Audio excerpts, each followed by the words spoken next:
बातमीपत्रात आता पाहूयात गल्लीपासून ते दिल्लीपर्यंतच्या ताज्या घडामोडींचा धावता आढावा। छत्रपती संभाजी महाराज यांच्याविषयी विकिपीडियावर वादग्रस्त आणि चुकीची माहिती देण्यात आली आहे। यामुळे शिवप्रेमींची मनं दुखावली गेली आहेत। तसंच तो वादग्रस्त आणि चुकीचा मजकूर विकिपीडियावरून काढून टाकण्यात यावा अशी मागणी केली जाते।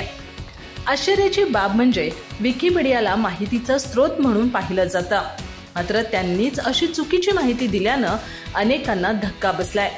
यात आणखी भर म्हणजे देशद्रोही फेम अभिनेता कमाल खाननं देखील छत्रपती संभाजी महाराजांविषयीचा चुकीचा मजकूर शेअर केलाय। हा वादग्रस्त मजकूर खरा असल्याचा दावा त्यानं केलाय। यामुळे आणखी वाद पेटलाय। या सर्वांची गंभीर दखल मुख्यमंत्री देवेंद्र फडणवीस यांनी घेतली आहे। या प्रकरणावर बोलताना देवेंद्र फडणवीस म्हणाले, सायबर विभागाच्या आयजींना विकिपीडियाशी बोलून तो मजकूर तातडीने हटवण्याच्या सूचना दिलेल्या आहेत। विकिपीडियावर अशा प्रकारचे लिखाण राहणं चुकीचं आहे। विकिपीडिया भारतातून चालत नाही, तो ओपन सोर्स प्लॅटफॉर्म आहे। पण ऐतिहासिक घटना व्यक्तींबद्दल असं लिहिलं जाऊ नये यासाठी नियमावली तयार करा असं विकिपीडियाला सांगण्यात येणार आहे, अशी माहिती फडणवीस यांनी दिली आहे। पुढे देवेंद्र फडणवीस म्हणाले, प्रत्येकाला अभिव्यक्ती स्वातंत्र्य आहे, पण त्याला एक सीमा आहे। तुम्हाला अभिव्यक्ती स्वातंत्र्य दिलं म्हणून तुम्ही दुसऱ्यांच्या अभिव्यक्तीवर घाला घालू शकत नाही। जिथं अश्लीलता परिसीमेच्या बाहेर जाते तिथं कारवाई होणारच।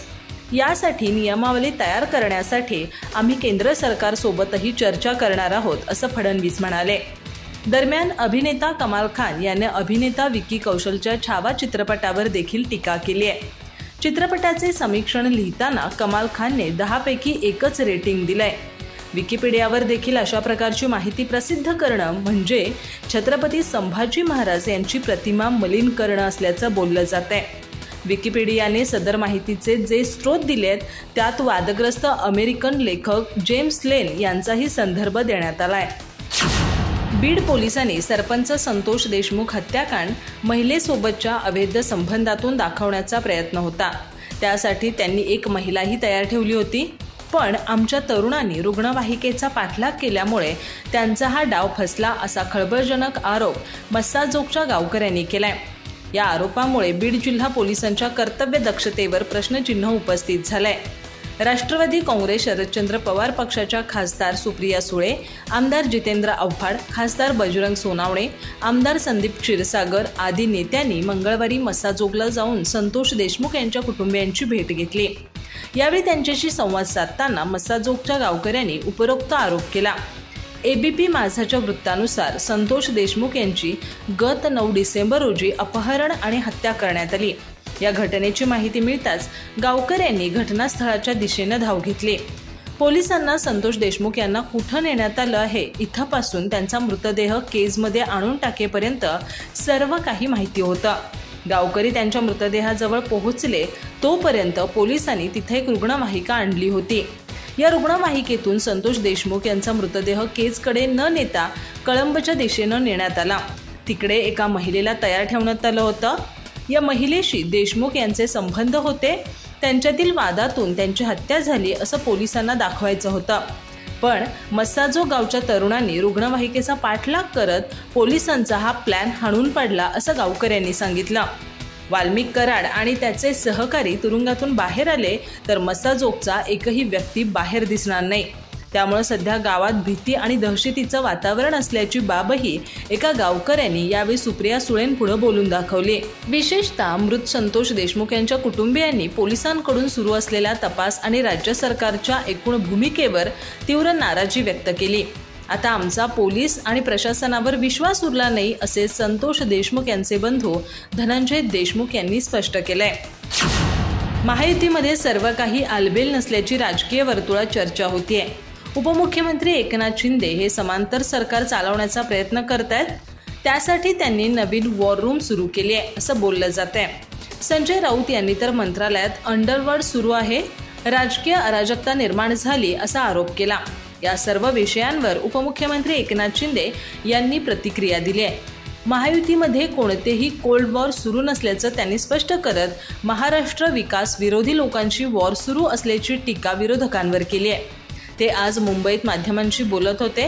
उपमुख्यमंत्री एकनाथ शिंदे यांना वॉर रूमबाबत विचारलं असता राज्यातील महत्त्वाच्या पायाभूत सेवा प्रकल्पांचा आढावा घेणारी एकच वॉर रूम आहे.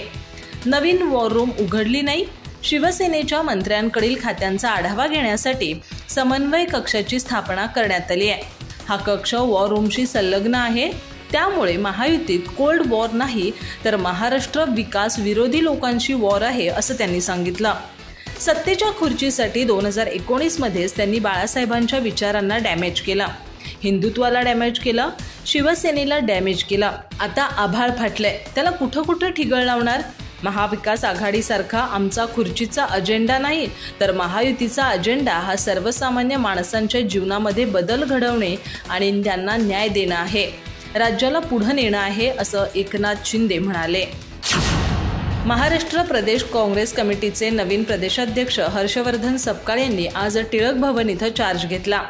याप्रसंगी राज्य प्रभारी रमेश चेन्नीथला, ज्येष्ठ नेते मुकुल वासनिक, मावळते प्रदेशाध्यक्ष नाना पटोले, विधिमंडळ पक्षाचे नेते विजय वडेट्टीवार, माजी प्रदेशाध्यक्ष माणिकराव ठाकरे उपस्थित होते. काँग्रेसमधील अनेक मोठ्या नेत्यांची नावं चर्चेत असताना पक्षाच्या वरिष्ठ नेत्यांनी हर्षवर्धन सपकाळ यांना प्रदेशाध्यक्ष पदाची जबाबदारी दिली आहे. हर्षवर्धन सपकाळ यांचं नाव समोर आल्यानंतर अनेकांचे डोळे मोठे झाले होते. इतकंच नाही तर माजी मुख्यमंत्री पृथ्वीराज चव्हाण यांनी देखील याबाबत आश्चर्य व्यक्त केल्याचं पाहायला मिळालं. त्यांच्या निवडीमुळे पक्षातील काही वरिष्ठ नेते नाराज असल्याचं देखील सांगितलं जात आहे.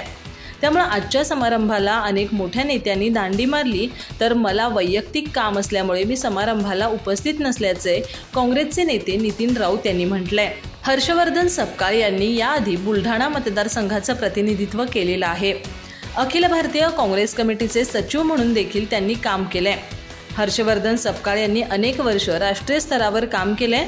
पक्षाचे उपाध्यक्ष असताना राहुल गांधी यांनी स्थापन केलेल्या कार्यगटाचे सुद्धा ते सदस्य होते.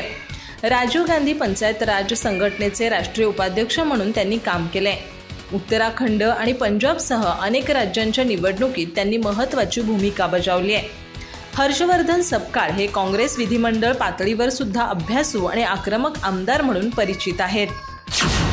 कुस्तीचा आखाडा गाजवणाऱ्या डबल महाराष्ट्र केसरी चंद्रहार पाटील यांनी राज्यात एकच महाराष्ट्र केसरी स्पर्धा घेण्याची मागणी करत सांगलीत 1 दिवसाचे लाक्षणिक उपोषण सुरू केले. त्यांच्या या गांधीगिरीची राज्यभरात चर्चा होतीये. चंद्रहार पाटील आपल्या उपोषणाविषयी बोलताना म्हणाले की कुस्ती क्षेत्रात पैलवानांवर होणारा अन्याय स्पष्टपणे दिसत आहे. कुस्ती क्षेत्राला आणि पैलवानांना न्याय मिळवून देण्यासाठी आपले प्राण गेले तरी चालतील, पण त्यासाठी मी लढतच राहणार. कुस्तीत होणारं राजकारण थांबलं पाहिजे, अन्यथा पैलवानांची नवी पिढी तयार होणार नाही. चंद्रहार पाटील यांनी यावेळी एक राज्य एक खेळ एक संघटना ही संकल्पना राबवण्याची मागणी राज्य सरकारकडे केली. चंद्रहार पाटील पुढे म्हणाले, महाराष्ट्रात आज कुस्तीकडे एक पारंपरिक खेळ म्हणून पाहिलं जातं, पण दुर्दैवाने आज याच कुस्तीची वाताहत होतेय. या विरोधात मी आज सांगली जिल्हाधिकारी कार्यालयापुढे 1 दिवसाचं लाक्षणिक उपोषण करतोय. आजवर ज्या स्पर्धा झाल्या त्यात सलग स्पर्धा होत आहेत. यंदाच्या वर्षी तब्बल 4 महाराष्ट्र केसरी स्पर्धा होत आहेत. माझा याला विरोध आहे. राज्यात केवळ एकदाच महाराष्ट्र केसरी स्पर्धा झाली पाहिजे, ही माझी प्रमुख मागणी आहे. या प्रकरणी मी मुख्यमंत्री देवेंद्र फडणवीस, दोन्ही उपमुख्यमंत्री, शिवसेना उद्धव बाळासाहेब ठाकरे पक्षाचे पक्षप्रमुख उद्धव ठाकरे आणि राष्ट्रवादी काँग्रेस शरदचंद्र पवार पक्षाचे अध्यक्ष शरद पवार यांना भेटून निवेदन देणार आहे. सरकारने माझ्या मागणीचा सकारात्मक विचार केला नाही तर मंत्रालयावर धडक मोर्चा काढण्याचा इरादा आहे. विधानसभा निवडणुकीनंतर ठाकरे गटाला गळती लागल्याचं दिसून येत आहे. काही दिवसांपूर्वीच कोकणातील ठाकरे गटाचे नेते राजन साळवी यांनी शिंदे गटात प्रवेश केला. त्यातच आता मंत्री भरत गोगावले यांनी वैभव नाईक यांच्याबद्दल मोठं विधान केलंय. वैभव नाईक यांच्याशी आमची चर्चा सुरू असल्याचे भरत गोगावले म्हणालेत. त्यामुळे वैभव नाईकही ठाकरेंची साथ सोडणार का अशी चर्चा राजकीय वर्तुळात सुरू झाली आहे. राजन साळवी यांनी शिंदे गटात प्रवेश करून उद्धव ठाकरेंना धक्का दिलाय. रत्नागिरीतील शिंदे गटाच्या आभार सभेत देखील अनेक नेते आणि पदाधिकाऱ्यांनी ठाकरेंच्या पक्षाला सोडचिठ्ठी देत शिवधनुष्य हाती घेतलं. आता उद्धव ठाकरे यांच्याकडे कोकणात फक्त विद्यमान आमदार भास्कर जाधव आणि वैभव नाईक हे 2 मोठे नेते राहिलेत. कोकणातील डॅमेज कंट्रोल रोखण्यासाठी उद्धव ठाकरेंकडून प्रयत्न केले जात आहेत। वैभव नाईक यांनी सोमवारीच उद्धव ठाकरे यांची भेट घेतली होती। शिंदे गटाकडून ऑपरेशन टायगरची चर्चा सुरू असताना भरत गोगावले यांनी वैभव नाईकांबाबत मोठा दावा केल्यानं राजकीय वर्तुळात चर्चांना उधाण आलंय। मंत्री भरत गोगावले यांना वैभव नाईक यांच्याबाबत विचारलं असता ते म्हणाले, वैभव नाईक यांच्याशी चर्चा सुरू आहे। सगळ्याच गोष्टी आम्ही उघडपणे सांगणार नाही। काही गोष्टी गुप्त ठेवाव्या लागतात, परंतु योग्य वेळेला तुम्हाला ते सांगितलं जाईल। वैभव नाईक यांची एसीबीची चौकशी सुरू आहे, म्हणजे ते आरोपी झाले असं होत नाही। ते चौकशीला सामोरे जातील आणि त्यातून काही निर्णय ते घेतील। मुख्यमंत्री देवेंद्र फडणवीस यांच्या नेतृत्वातील गृह विभागाने सुरक्षेचा गंभीर धोका नसलेल्या नेत्यांच्या सुरक्षेत कपात केली आहे। यात उपमुख्यमंत्री एकनाथ शिंदे यांच्या नेतृत्वातील शिवसेनेच्या 20 आमदारांचा समावेश असून गृह खात्याच्या या निर्णयामुळे हे आमदार नाराज झाल्याची चर्चा आहे। सत्ताधारी महायुती सरकारमध्ये मुख्यमंत्री देवेंद्र फडणवीस आणि उपमुख्यमंत्री एकनाथ शिंदे यांच्यात छुपा संघर्ष सुरू असल्याची चर्चा गत काही दिवसांपासून राजकीय वर्तुळात रंगली आहे। या पार्श्वभूमीवर उपरोक्त प्रकार घडलाय। यासंबंधीच्या माहितीनुसार फडणवीस यांच्याकडे असणाऱ्या गृह विभागाने राज्यातील सर्वच आमदार आणि प्रमुख नेत्यांच्या सुरक्षेचा आढावा घेत एक अहवाल सादर केलाय। या अहवालानुसार सुरक्षेचा गंभीर धोका नसणाऱ्या आमदार आणि नेत्यांची सुरक्षा कमी करण्याचा निर्णय घेण्यात आलाय। गृह खात्याच्या या निर्णयाचा फटका सत्ताधारी शिवसेनेच्या 20 आमदारांना बसलाय। यामुळे त्यांच्यात नाराजी पसरली आहे। त्यांनी ही बाब एकनाथ शिंदे यांच्या कानावर टाकल्याचीही चर्चा आहे। उल्लेखनीय बाब म्हणजे उद्धव ठाकरे यांच्याशी बंडखोरी केल्यानंतर शिंदे गटाच्या 40 आमदार आणि 12 खासदारांना सुरक्षा पुरवण्यात आली होती। त्यातील काही आमदारांना वाय दर्जाची सुरक्षा होती, पण आता सुरक्षेचा आढावा घेतल्यानंतर ज्या आमदार आणि खासदारांच्या सुरक्षेचा धोका पूर्वीपेक्षा कमी झालाय त्यांच्या सुरक्षेत घट करण्यात आली आहे।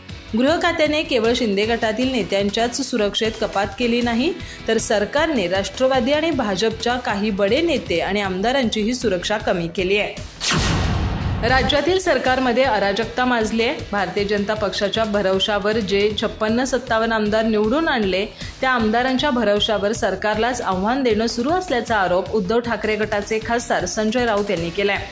मंत्रालयामध्ये उपमुख्यमंत्री एकनाथ शिंदे हे मुख्यमंत्री देवेंद्र फडणवीस यांना शह देण्याचा प्रयत्न करत असल्याचा आरोप देखील या माध्यमातून संजय राऊत यांनी केलाय।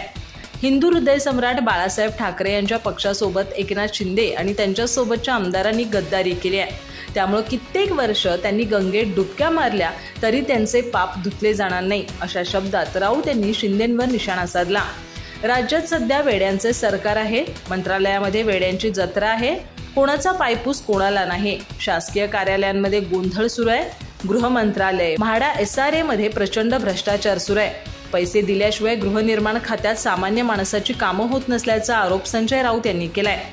प्रत्येक अधिकाऱ्याची नेमणूक ही संबंधित मंत्र्यांना पैसे देऊन केली गेली आहे। त्यामुळे अधिकारी रोज कोट्यवधी रुपयांचा गल्ला जमा करतात आणि संबंधित मंत्र्यांच्या चरणी तो पैसा अर्पण करतात। कोणत्या प्रकल्पावर कोणी किती पैसे घेतले गेले आणि दिले गेले हे लवकरच मी जाहीर करणार असल्याचं देखील राऊत यांनी सांगितलं। कुंभमेळ्यात कितीही धुतलं तरी 40 गद्दार आमदारांचं पाप धुतलं जाणार नाही। त्यांना आंघोळ करण्यासाठी मुख्यमंत्री देवेंद्र फडणवीस यांनी एक साबण द्यावा।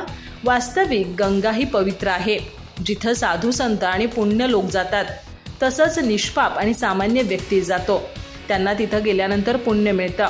मात्र गद्दार आणि बेमानांना वाटत असेल की तिथं जाऊन त्यांना पुण्य मिळेल, तर तसं होणार नाही। आम्हाला गंगेचा इतिहास माहिती असल्याचं संजय राऊत यांनी म्हटलंय। या माध्यमातून संजय राऊत यांनी एकनाथ शिंदे यांच्या कुंभमेळ्याला जाण्याच्या निर्णयावर टीका केली आहे।